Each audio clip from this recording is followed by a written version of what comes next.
بسم اللہ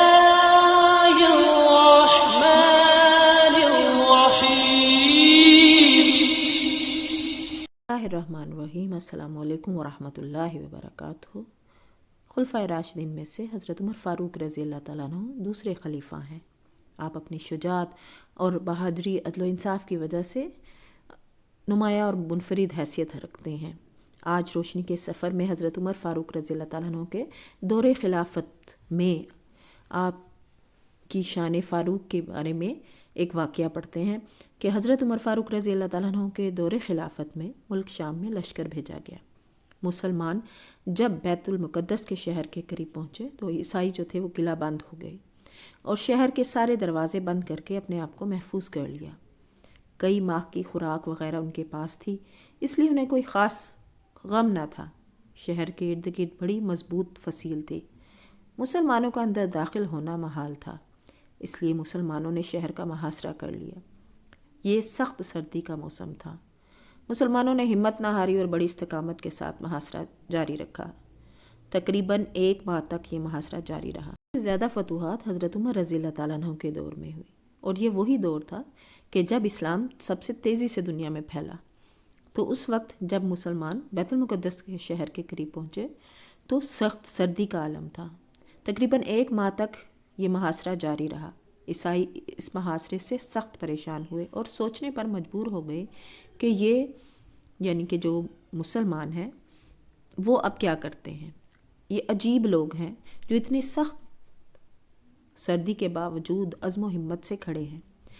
ایک دن عیسائیوں کے علماء و عمائدین جمع ہو کر مسلمانوں سے مخاطب ہوئے کہ آخر آپ لوگوں کا مقصد کیا ہے۔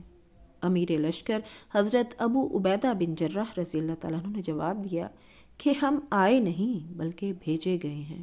ہمیں اللہ نے اس لیے بھیجا ہے تاکہ ہم اللہ کے بندوں کی عبادت سے نکار کر اللہ کی عبادت پر لگا دیں۔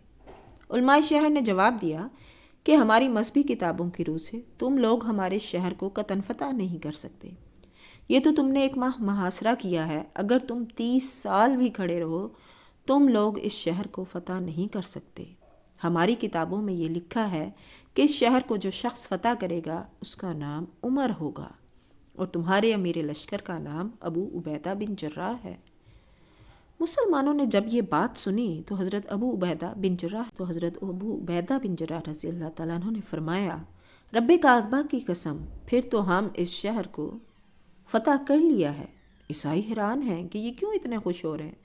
مسلمانوں نے جواب دیا کہ ہمارے خلیفہ اور امیر المومنین کا نام عمر ہی تو ہے جنہوں نے ہمیں بھیجا ہے۔ عیسائیوں نے کہا، صرف نام کی بات نہیں بلکہ ہماری مذہبی کتابوں میں ان کا حلیہ مبارک یعنی کہ اس شخص کی پوری نشانیاں موجود ہیں۔ آپ اپنے امیر المومنین کو بلوا لیں، اگر واقعی وہ نشانیاں پائی گئیں تو ہم بغیر کسی مزاحمت کے شہر کی چابیاں تمہارے حوالے کر دیں گے۔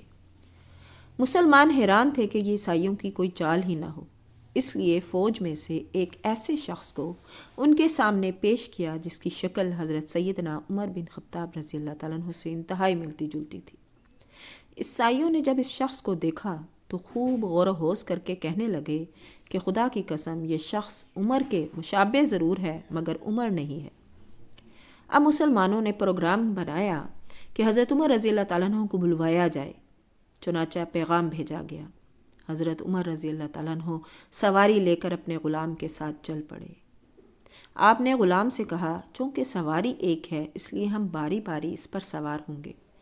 5 میل میں پیدل چلوں گا اور تو سوار ہوگا، اور 5 میل تو پیدل چلے گا اور میں سوار ہوں گا۔ غلام نے بڑی لجاجت سے عرض کیا کہ حضرت میری کیا مجال کہ آپ کے پیدل چلتے ہوئے سواری پر بیٹھوں۔ حضرت عمر رضی اللہ تعالیٰ عنہ نے اپنی عادلانہ شان کا اظہار کرتے ہوئے اسے مجبور کیا کہ اسی طرح باری باری سوار ہونا ہوگا۔ خدا کی قدرت کے جب بیت المقدس کے قریب پہنچے تو غلام کے سوار ہونے اور حضرت عمر رضی اللہ تعالیٰ عنہ کے پیدل چلنے کی باری تھی۔ غلام نے عرض کیا کہ اب شہر قریب آ گیا ہے، آپ سوار ہو جائیں۔ آپ نے فرمایا، ایسا ہرگز نہیں ہو سکتا، تیری باری ہے تو تو ہی سوار ہوگا۔ مسلمان تو روزانہ راہ دیکھتے تھے کہ اب حضرت عمر تشریف لائیں، تو جب آپ شہر میں داخل ہوئے تشریف لائے تو مسلمانوں میں خوشی کی لہر دوڑ گئی اور زور سے نعرہ تکبیر بلند کیا اور کہنے لگے کہ حضرت عمر رضی اللہ تعالیٰ عنہ تشریف لے آئے۔ عیسائی بھی دیوار پر چڑھے کہ دیکھیں تو صحیح کہ مسلمانوں کا خلیفہ کون سا ہے۔ علماء تورات اور انجیل نے جب سواری پر سوار شخص کو غور سے دیکھا تو کہنے لگے یہ تو ہرگز وہ شخص نہیں ہو سکتا جس کی نشانیاں ہماری کتابوں میں موجود ہیں۔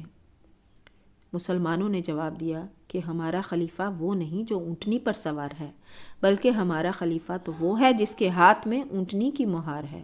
عیسائیوں نے حضرت عمر رضی اللہ تعالیٰ عنہ کا حلیہ غور و خوض کر کے دیکھ لیا، حتیٰ کہ آپ کے کرتے کے پیوند بھی گن لیے۔ جب ایک ایک نشانی پوری کر لی تو بیت المقدس کی چابیاں آپ کے حوالے کر دیں۔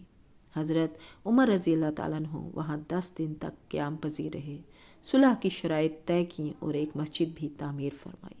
سبحان اللہ، یہ شان ہے حضرت عمر فاروق رضی اللہ تعالیٰ عنہ کی۔